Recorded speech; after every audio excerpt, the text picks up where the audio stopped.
Ram Ram Ram. A warm welcome to all the participants. Very happy to be back to the Lalita Sahasranama Parayanam session. We will start with the Mangala Shloka.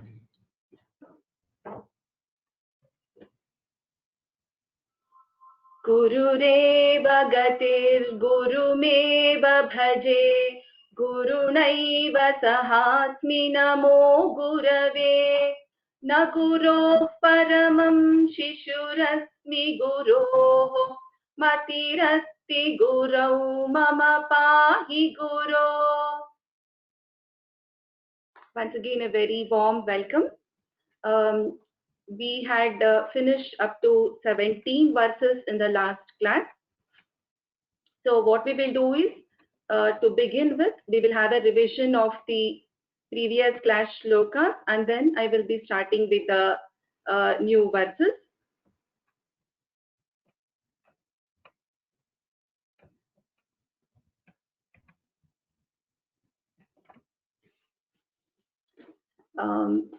Today we have the panelists Amogha and Aditi with us. Let me unmute Amogha and Aditi.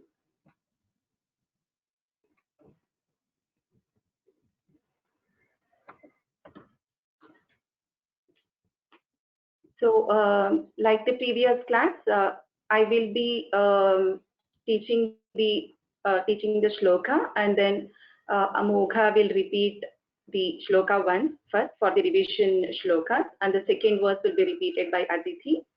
While that happens, I request all the participants, though you are all on mute, to please chant along so that we learn fast and we get familiarized with the text soon. As usual, let us visualize the form of Lalita Parameshwari in our mind and heart for a few seconds, meditate upon her, and then we will start.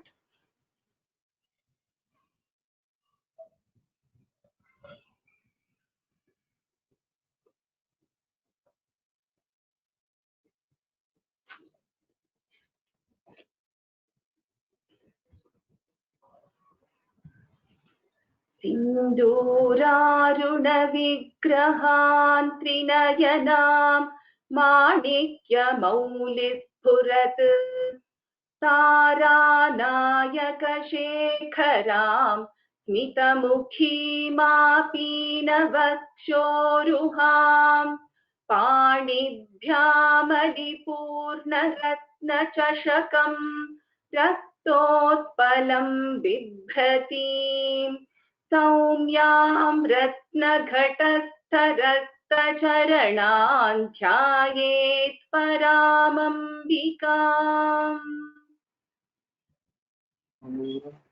सिन्दूरारुणविग्रहान् त्रिनयनां माणिक्यमौलिस्फुरत् तारानायकशेखरां स्मितमुखीमापीनवक्षोरुहां पाणिभ्यामलिपूर्णरत्नचषकं रक्तोत्पलं बिभ्रतीम् सौम्यां रत्नघटस्थरक्तचरणान् ध्यायेत् परामम्बिकाम्.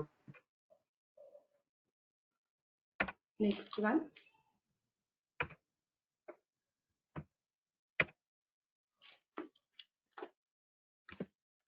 श्रीमाता श्रीमहाराज्ञी श्रीमत्सिंहासनेश्वरी चिदग्निकुण्डसम्भूता देवकार्यसमुद्यता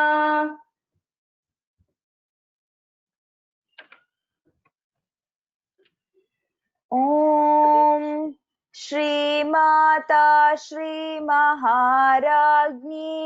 श्रीमत्सिंहासनेश्वरी चिदग्निकुण्डसम्भूता देवकार्यसमुद्यता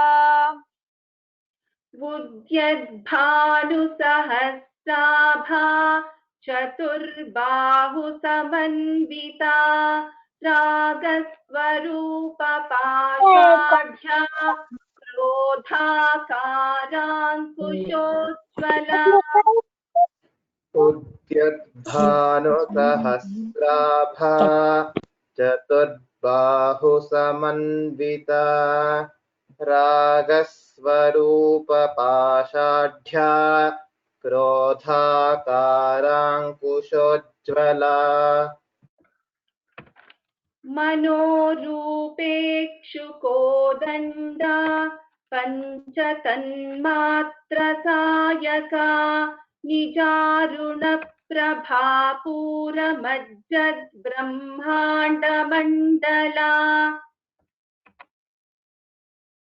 मनोरूपेक्षुकोदण्डा पञ्चतन्मात्रसायका निजारुणप्रभापूरमज्जद्ब्रह्माण्डमण्डला मनोरूपेक्षुकोदण्डा पञ्चतन्मात्रसायका निजारुणप्रभापूरमज्जद्ब्रह्माण्डमण्डला मनो मनोरूपेक्षुकोदण्डा पञ्चतन्मात्रसायका निजारुणप्रभापूरमज्जद्ब्रह्माण्डमण्डला चम्पकाशोकपुन्नागसौगन्धिकलसत्कचा कुरुविन्दमणिश्रेणी कनत्कोटीरमण्डिता चम्पकाशोकपुन्नागसौगन्धिकलसत्कचा कुरुविन्दमणिश्रेणी कनत्कोटीरमण्डिता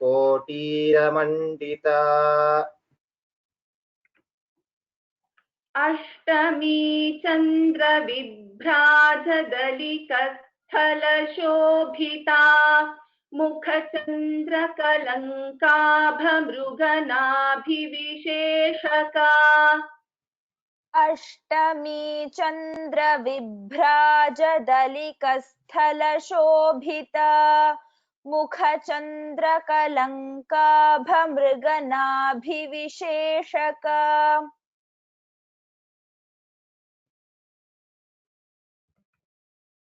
वदनस्मरमाङ्गल्यगृहतोरणचिल्लिका वक्त्रलक्ष्मीपरीवाहचलन्मीनाभलोचना वदनस्मरमाङ्गल्यगृहतोरणचिल्लिका वक्त्रलक्ष्मीपरीवाहचलन्मीनाभलोचना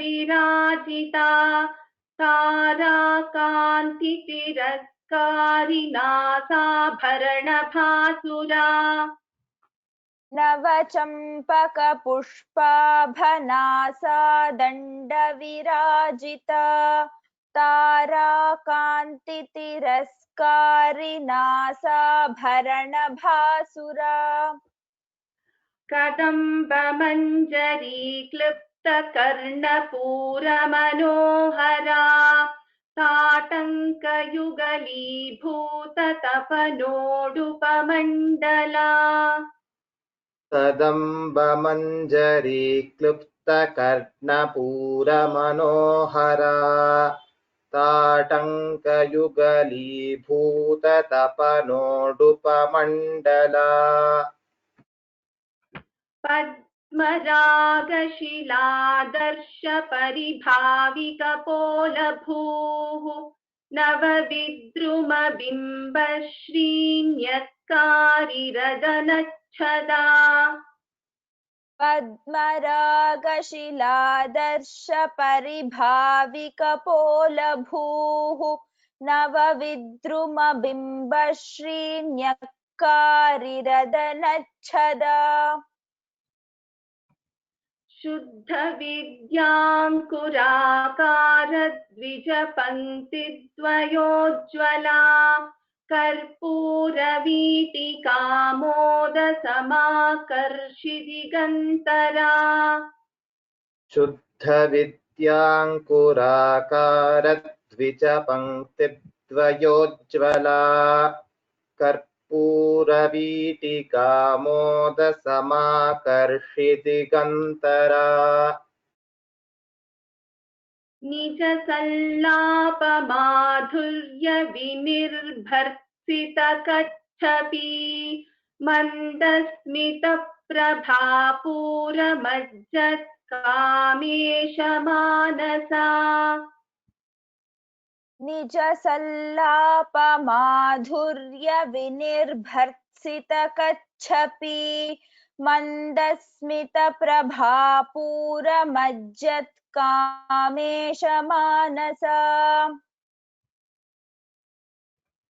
अनाकलितसादृश्यचिबुकश्रीविराजिता कामेशबद्धमाङ्गल्यसूत्रशोभितकन्धरा अनाकलितसादृश्यचिबुकश्रीविराजिता कामेशबद्धमाङ्गल्यसूत्रशोभितकन्धरा कनकाङ्गदकेयूरकमनीयभुजान्विता रत्नग्रैवेयचिन्ता कलोलमुक्ता कनकाङ्गदकेयूरकमनीयभुजान्विता रत्नग्रैवेयचिन्ता कलोलमुक्ता फलान्विता कामेश्वरप्रेमरत्नमणिप्रतिपणस्तनी नाभ्यालवालरोमालिलताफलकुचद्वयी कामेश्वरप्रेमरत्नमणिप्रतिपणस्तनी नाभ्यालवालरोमालिलताफलकुचद्वयी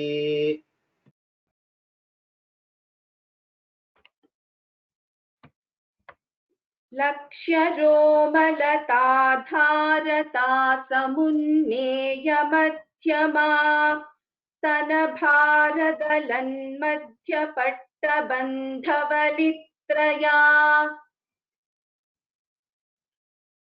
लक्ष्यरोमलताधारता समुन्नेयमध्यमा स्तनभारदलन्मध्यपट्टबन्धवलित्रया अरुणारुणकौसुम्भवस्त्रभास्वत्कटीतटी रत्नकिङ्किणिकारं यरशनादामभूषिता अरुणारुणकौसुम्भवस्त्रभास्वत्कटीतटी रत्नकिङ्किणिकारं यरशनादामभूषिता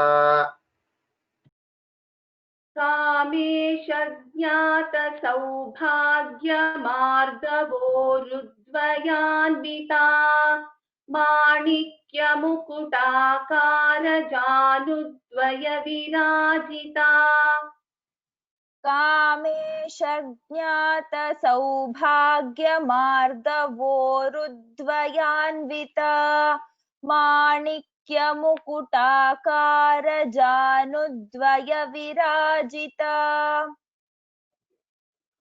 Uttamam. Now we will move on to the new set of shlokas, new verses.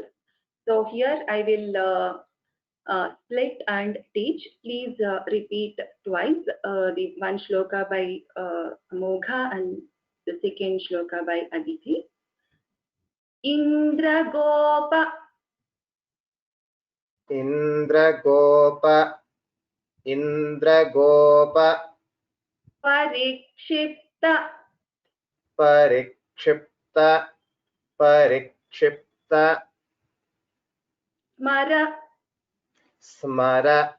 Smara Tuna Bhajanghika Tuna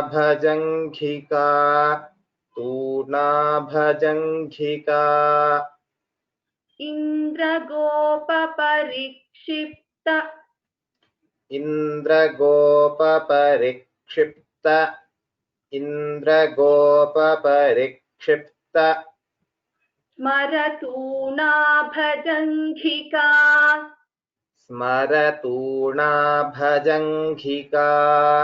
Smaratuna Bhajanghika Indragopa Parikshipta Maratuna Bhajanghika Indragopa Parikshipta Smaratuna Bhajanghika Indragopa Parikshipta Smaratuna Bhajanghika Gudha Gulpha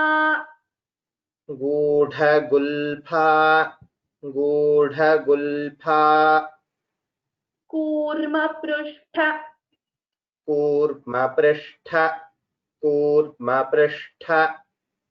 Jayishnu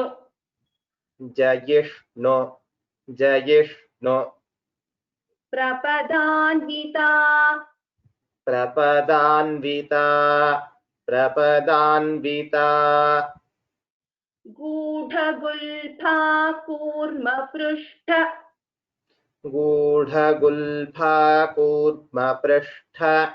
Gudha Gulpha Kurma Prushtha Jayishnu Prapadanvita Jayishnu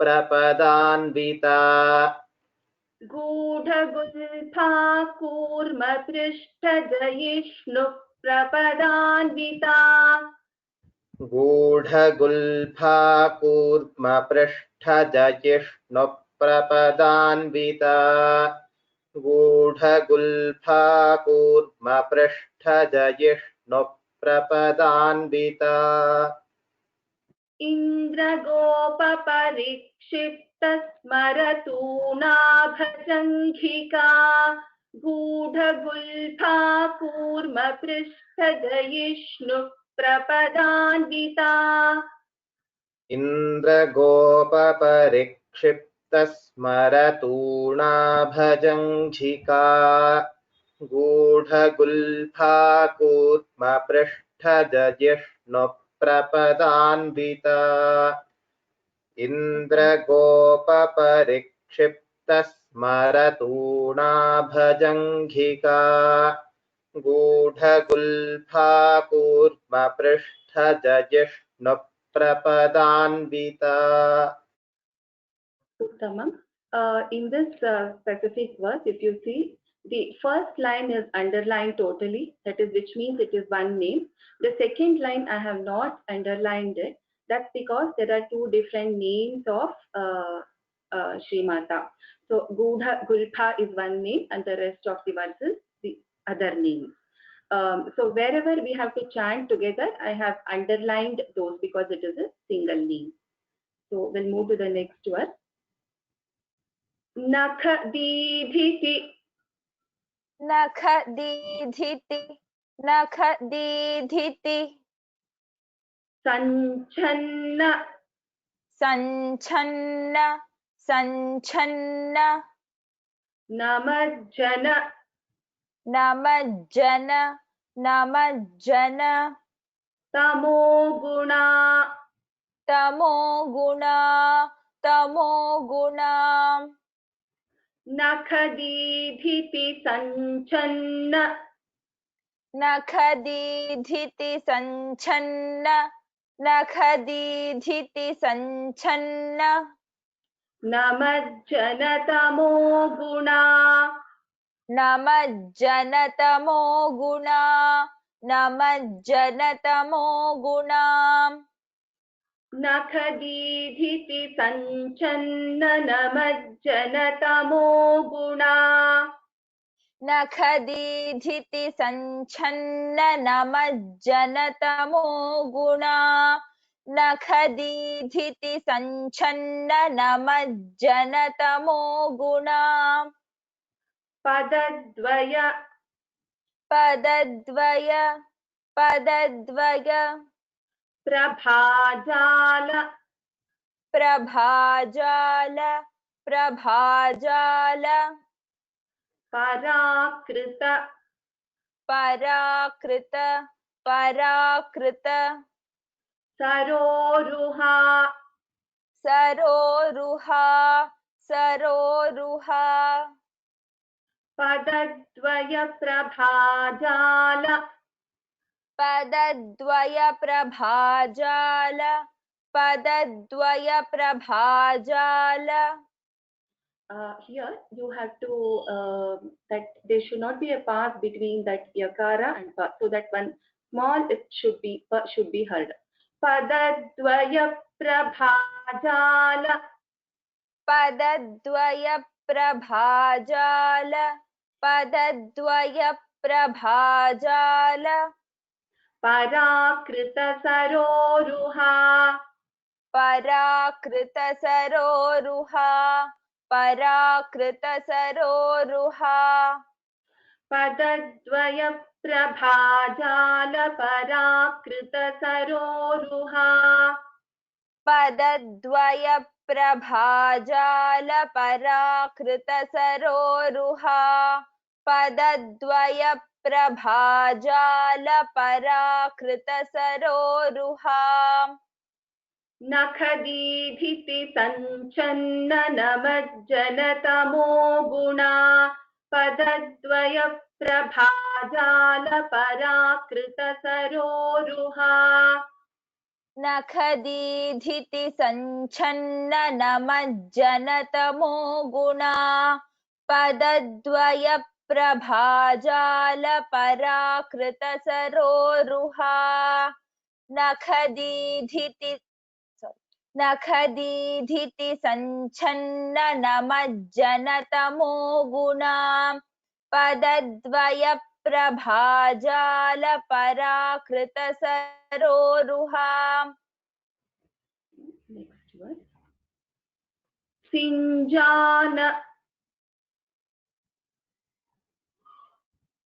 अमोघ सिञ्जान मणि मञ्जीर मणिमञ्जीर मणिमञ्जीर मण्डित मण्डित मण्डित श्रीपदाम्बुजा श्रीपदाम्बुजा श्रीपदाम्बुजा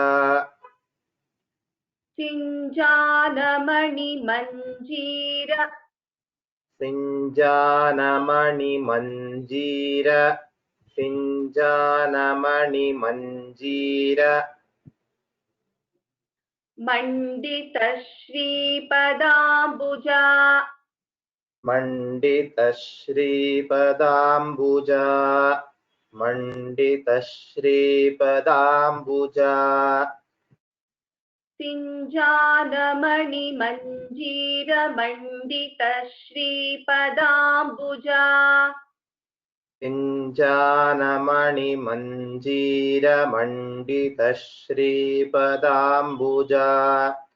सिञ्जानमणिमञ्जीर मण्डित श्रीपदाम्बुजा मराली मराली मराली मन्दगमना मन्दगमना मन्दगमना महालावण्य महालावण्य महालावण्य शेवधिः शेवधिः शेवधिः मराली मन्दगमना मराली मन्दगमना मराली मन्दगमना महालावण्यशेवधिः महालावण्यशेवधिः महालावण्यशेवधिः मराली मन्दगमना महालावण्यशेवधिः मराली मन्दगमना महालावण्यशेवधिः मराली मन्दगमना महालावण्यशेवधिः सिञ्जानमणिमञ्जीरमण्डितश्रीपदाम्बुजा मराली मन्दगमना महालावण्यशेवधिः सिञ्जानमणिमञ्जीरमण्डितश्रीपदाम्बुजा मराली मन्दगमना महालावण्यशेवधिः सिञ्जानमणिमञ्जीरमण्डितश्रीपदाम्बुजा मराली मन्दगमना महालावण्यशेवधिः उत्तमम् अग्रिमश्लोकं the next verse सर्वारुण सर्वारुण सर्वारुण अनवद्याङ्गी अनवद्याङ्गी अनवद्याङ्गी सर्वाभरण सर्वाभरण सर्वाभरण भूषिता भूषिता भूषिता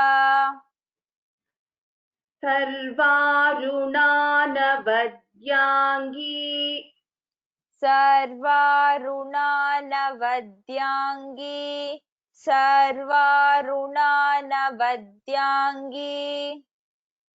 सर्वाभरणभूषिता सर्वाभरणभूषिता सर्वाभरणभूषिता सर्वारुणानवद्याङ्गी सर्वाभरणभूषिता सर्वारुणानवद्याङ्गी सर्वाभरणभूषिता सर्वारुणानवद्याङ्गी सर्वाभरणभूषिता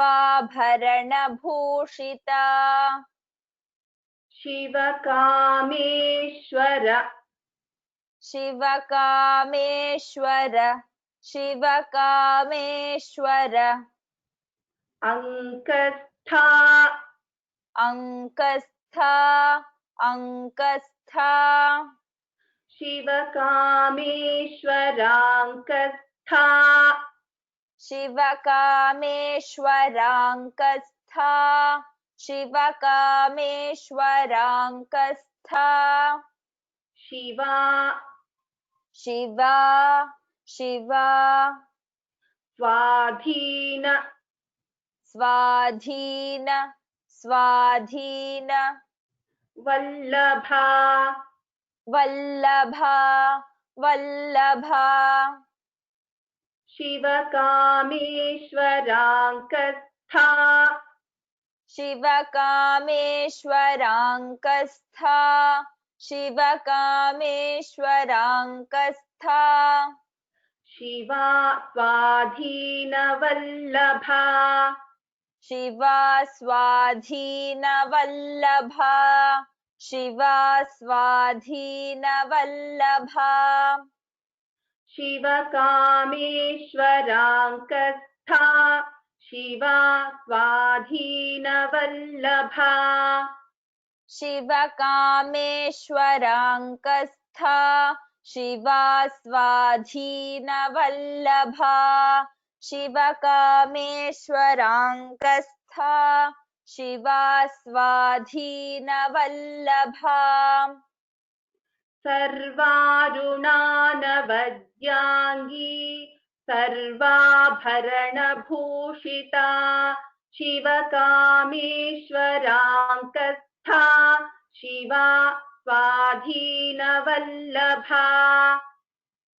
सर्वारुणानवद्याङ्गी सर्वाभरणभूषिता शिवकामेश्वराङ्कस्था शिवा स्वाधीनवल्लभा सर्वारुणानवद्याङ्गी सर्वाभरणभूषिता शिवकामेश्वराङ्कस्था शिवा स्वाधीनवल्लभा सुमेरुमध्य सुमेरुमध्य सुमेरुमध्य शृङ्गस्था शृङ्गस्था शृङ्गस्था श्रीमन्नगर श्रीमन्नगर श्रीमन्नगर नायिका नायिका नायिका सुमेरुमध्यशृङ्गस्था श्रीमन्नगरनायिका सुमेरुमध्यशृङ्गस्था श्रीमन्नगरनायिका सुमेरुशृङ्गमध्यस्था श्रीमन्नगरनायिका सुमेरुमध्यशृङ्गस्था श्रीमन्नगरनायिका सुमेरुमध्यशृङ्गस्था श्रीमन्नगरनायिका सुमेरुमध्यशृङ्गस्था श्रीमन्नगरनायिका. So in some versions of the text, there is Sumeru Shringa Madhyastha is there, but however we will follow as per the original text Sumeru Madhya Shringastha. But some books have mentioned it as Sumeru Shringa Madhyastha also. The meaning will remain the same. However, we will follow this text. Chintamani. Chintamani. Chintamani. Grihantastha. Grihantastha. Grihantastha. Pancha.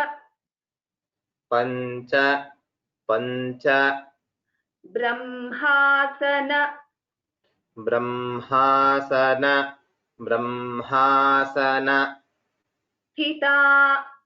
Sthita. Sthita. Chintamani Gruhantastha. Chintamani Grihantastha. Chintamani Grihantastha. Pancha Brahmasana Sthita. Pancha Brahmasana Sthita. Pancha Brahmasana Sthita. Chintamani Gruhantastha. Pancha Brahmasana Sthita. Chintamani Grihantastha. Pancha Brahmasana Sthita. Chintamani Grihantastha. Pancha Brahmasana Sthita. Sumeru Madhya Shringastha. Shriman Nagaranayika. चिन्तामणिगृहान्तस्था पञ्च ब्रह्मासनस्थिता सुमेरुमध्यशृङ्गस्था श्रीमन्नगरनायिका चिन्तामणिगृहान्तस्था पञ्च ब्रह्मासनस्थिता सुमेरुमध्यशृङ्गस्था श्रीमन्नगरनायिका चिन्तामणिगृहान्तस्था पञ्च ब्रह्मासनस्थिता. Next verse. महापद्माटवी महापद्माटवी महापद्माटवी संस्था संस्था संस्था कदम्बवन कदम्बवन कदम्बवन वासिनी वासिनी वासिनी. So in the first word, it's Maha Padma Atavi Samstha. So when we pronounce it together, Maha Padma Atavi Samstha.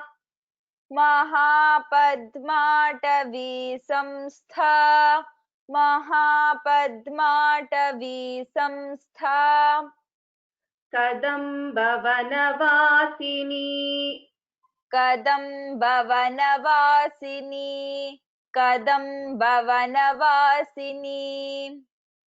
Sudhasagar Sudhasagar Sudhasagar Madhyastha मध्यस्था मध्यस्था Kamakshi Kamakshi Kamakshi Kamadayini कामदायिनी कामदायिनी Sudhasagar मध्यस्था Kamakshi कामदायिनी Sudhasagar मध्यस्था Kamakshi कामदायिनी Sudhasagar मध्यस्था Kamakshi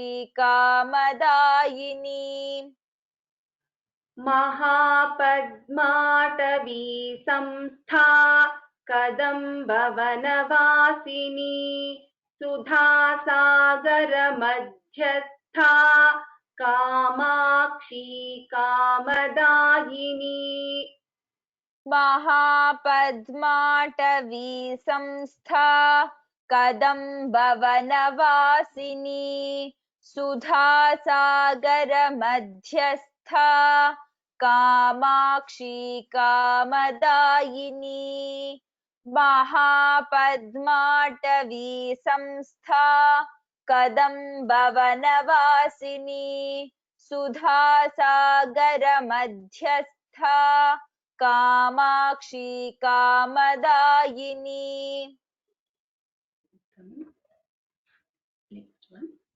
देवर्षि देवर्षि देवर्षि गणसङ्घात गणसङ्घात गणसङ्घात देवर्षि गणसङ्घात देवर्षि गणसङ्घात देवर्षि गणसङ्घात स्तूयमानात्म स्तूयमानात्म स्तूयमानात्म Vaibhava Vaibhava Vaibhava. So it is Devarshi Gana Sanghata Stuyamana Atma Vaibhava if we split. Since it is one name, we are chanting together.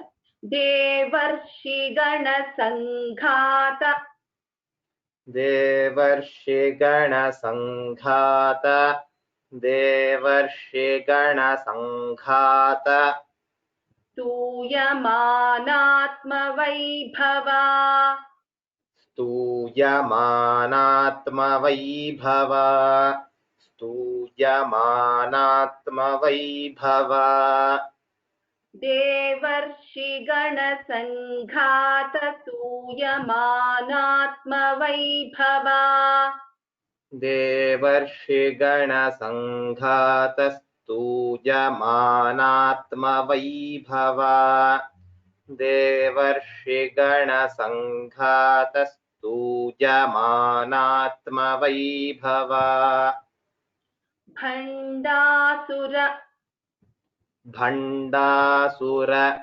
Bhandasur वधोद्युक्त वधोद्युक्त वधोद्युक्त शक्तिसेना शक्तिसेना शक्तिसेना Samanvita Samanvita Samanvita भण्डासुरवधोद्युक्त भण्डासुरवधोद्युक्त भण्डासुरवधोद्युक्त शक्तिसेना Samanvita शक्तिसेना Samanvita शक्तिसेना Samanvita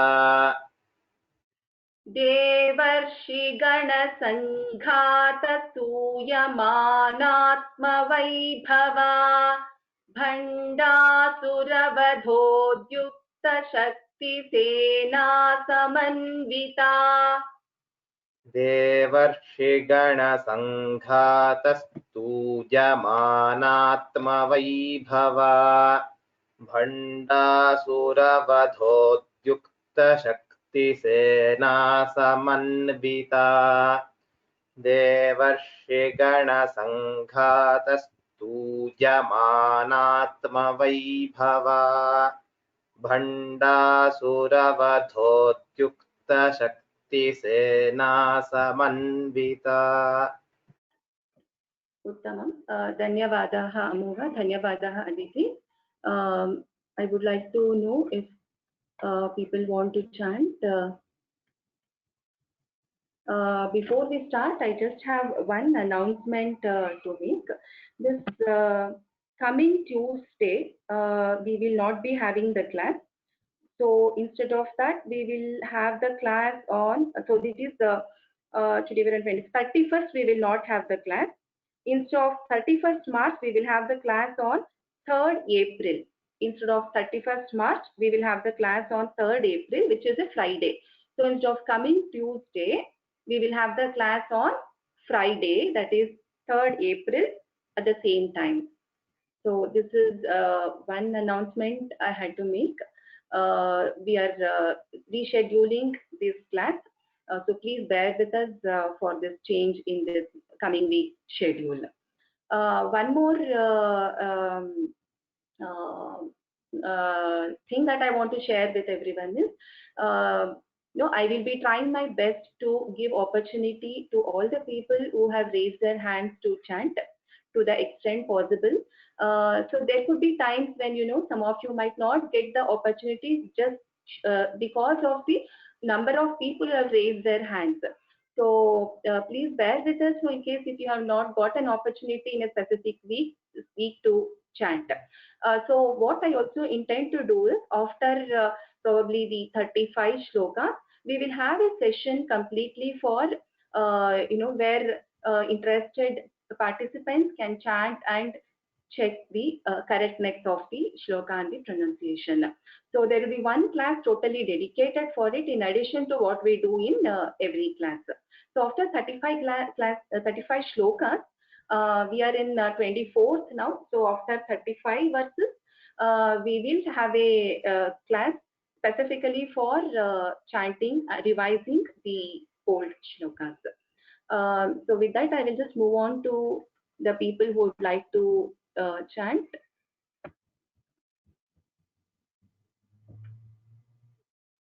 Vistara Saravanan, I have unmuted you. Yes, ma'am. Ram Ram. Ram. Mahodaya. 1 minute, I'll just go back to the previous verses so that you can try. Devarshi Ganas. I'll go back to the last. Do you want to chant this? Devarshi Gana Sanghata? Or shall Kindly I? suggest me. Okay, I'll go back to the last class portion so that you give me a second. There is some network issue and What is the stanza, ma'am? I will take this in a minute.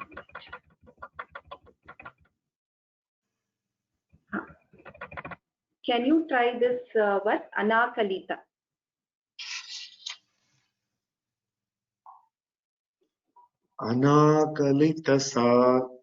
Anagalita sadrushya subukashri virajita kamesha bhakta mangalya sutra shobhita kantara Anagalita. 1 second. In the first line, Anakalita sadrishya chibuka shri virajita. It is chibuka shri virajita. Can you try the first line again, Mahodaya?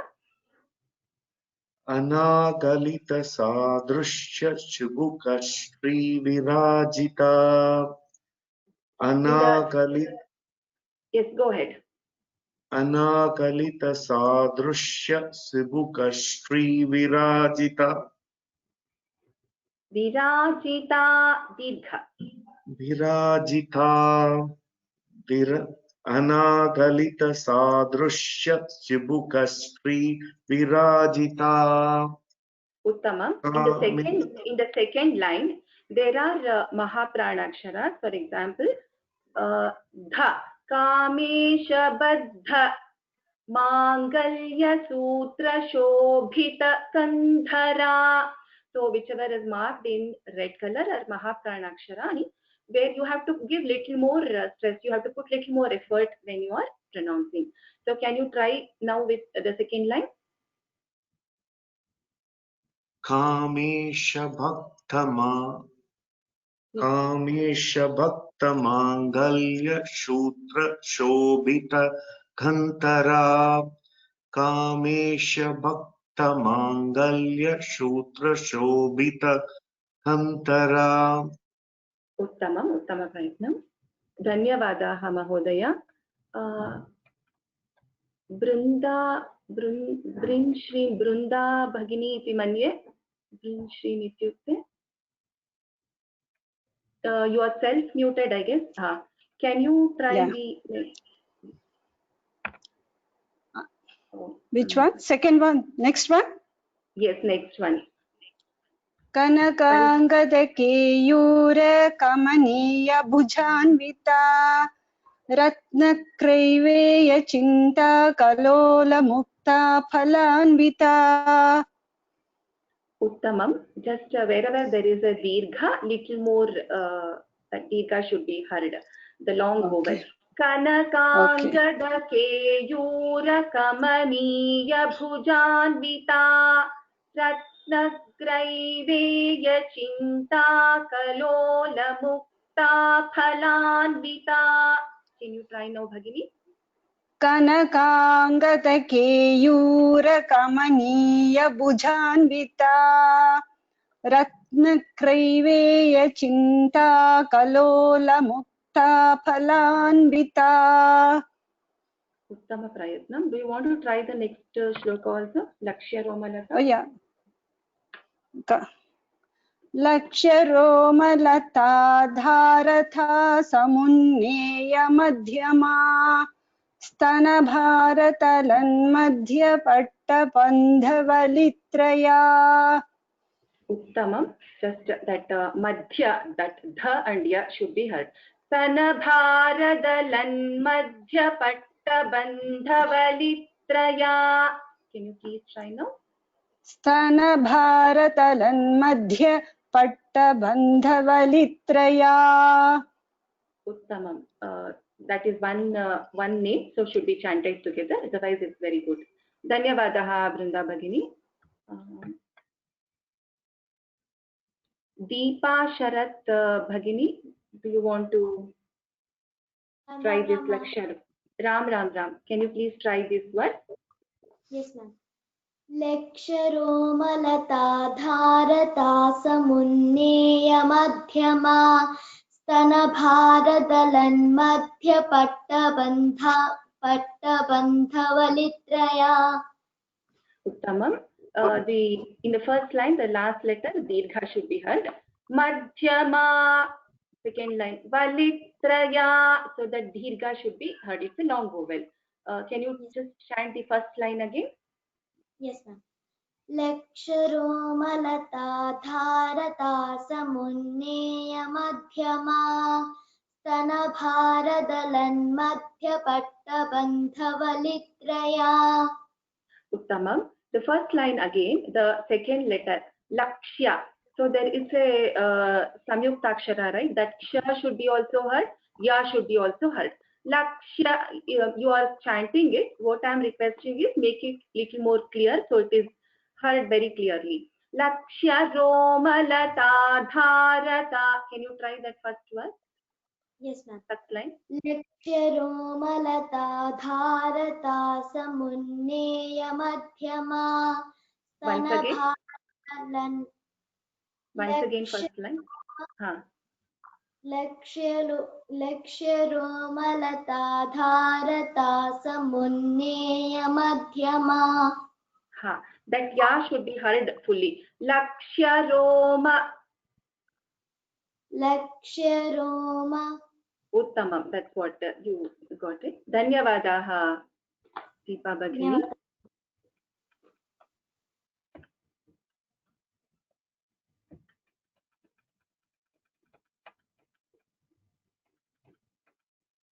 Sundar Mahodayan, Mahadevan Mahodaya.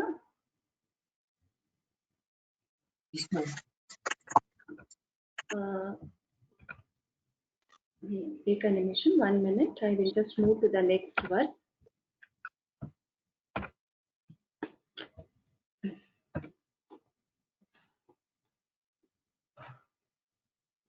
It is the 16th verse. If you have the script, you can chant.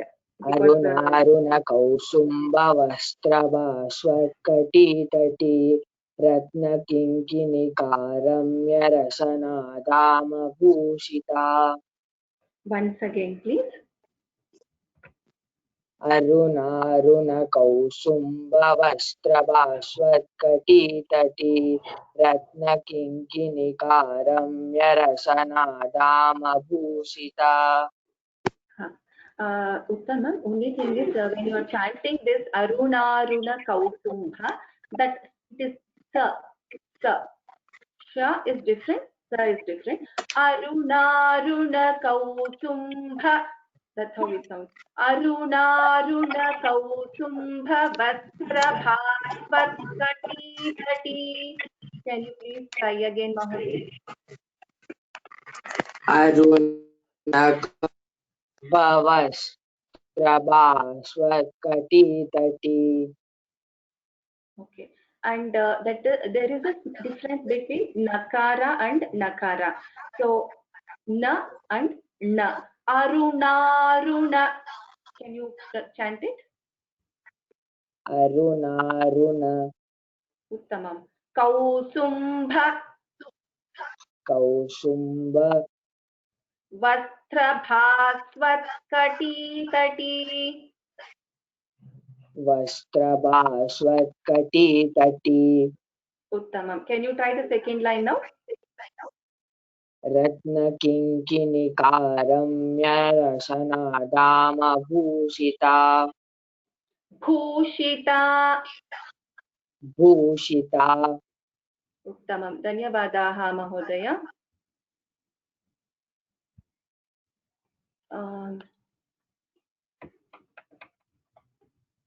Ambal Bhagini. Can you try the same verse? Aruna. अरुणारुणकौसुम्भा वस्त्रभास्वत्कटी रत्नकिङ्किणीकारम्य सनदामभूषिता रशनादामभूषिता. रशनाधामभूषिता. The da there is a alpa prana. Rashanadamabhushita. रसनाधामभूषिता. Good. The first line. Can you chant again the first line? Aruna. अरुणारुणकौसुम्भा वस्त्रभास्वत्कटी. There after that Kausumbha, there is no pause. We have to chant that name continuously.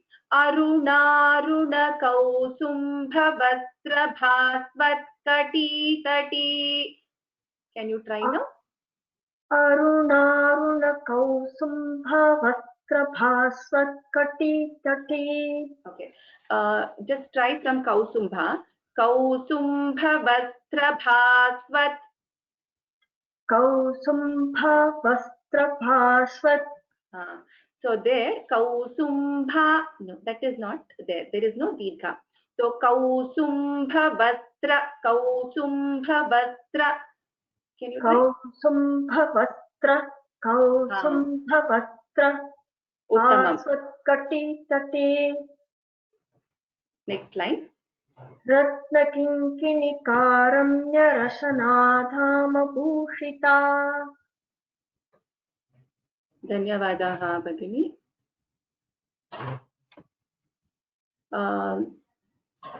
Anuradha or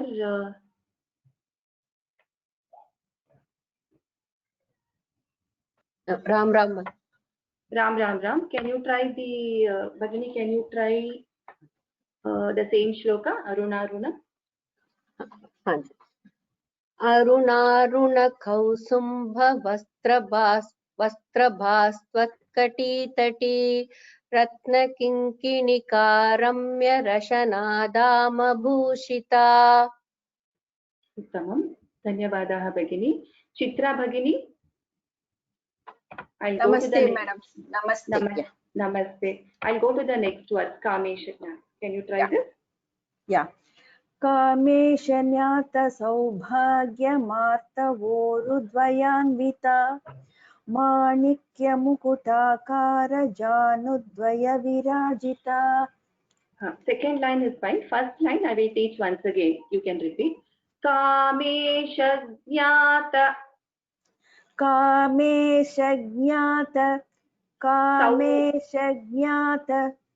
Saubhagya.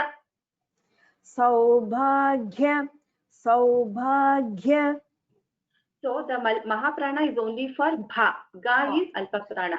Saubhagya.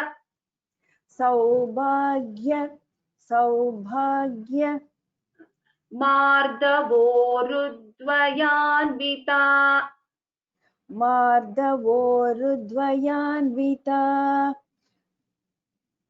Uttamam. Next line, can you chant once again? Yeah, I'll chant the entire sloka together. Oh yes. कामेशज्ञात सौभाग्यमार्तवोरुद्वयान्विता माणिक्यमुकुटाकार जानुद्वय विराजिता. धन्यवादाः भगिनी. उत्तमम्.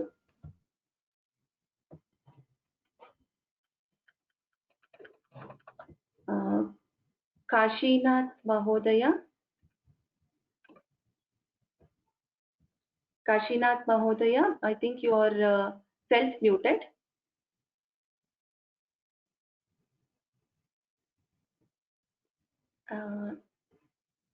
Okay, we will wait for him. Lochani Subramanian,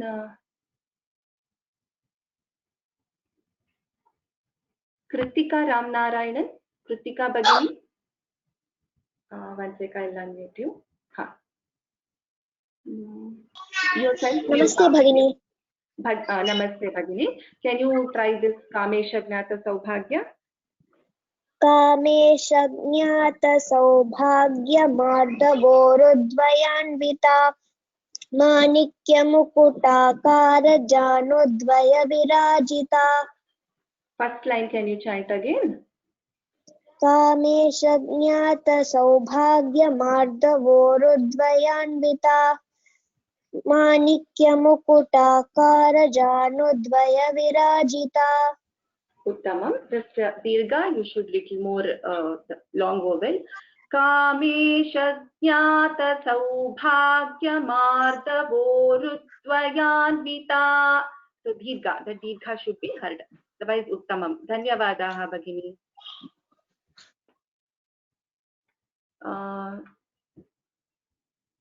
Padma Priya Srinivasan, I don't know if I give an opportunity to. Would you like to try? Yes, Bhagini. Ha. Can you try? Kamesh ज्ञात सौभाग्य मार्दवोरुद्वयान्विता माणिक्य मुकुटाकार जानोद्वय विराजिता.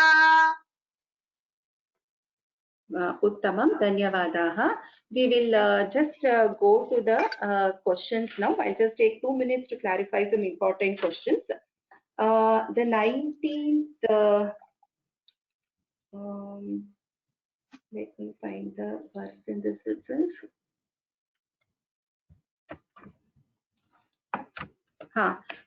The 11th verse. Okay. Nija sallapa madhurya vinirбharsita kachhapi. It is vinir, there is a rakara. Vinirбharsita, there is a rakara and takara. So somebody had asked this question last week, so I'm just clarifying this again.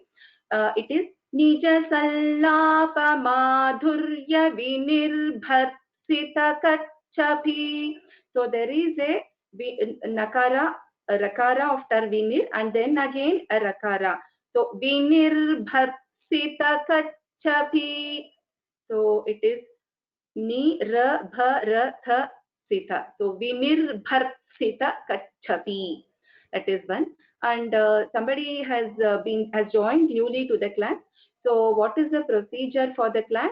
My humble request to you is, if you can attend the first session, you will get to know the structure of the class and important instructions. And you can also, if you are not able to follow something, please feel free to write a mail to me on sandhya.vyoma@gmail.com, so I can help you out. So, and about this Friday class, there is a question because of some other engagement. So only for the coming week, this arrangement. So instead of Tuesday, we are making it on Friday. So it's not a regular change. It is only for the coming week schedule. So in case if somebody is not able to attend because of some pre-planned meeting or something, you can always access the recording. So these are some of the questions that I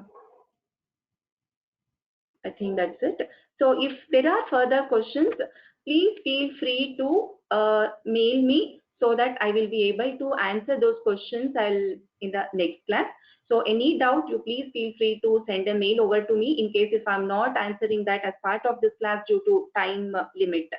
I'll always respond to you either on mail or I will be covering it in the next class.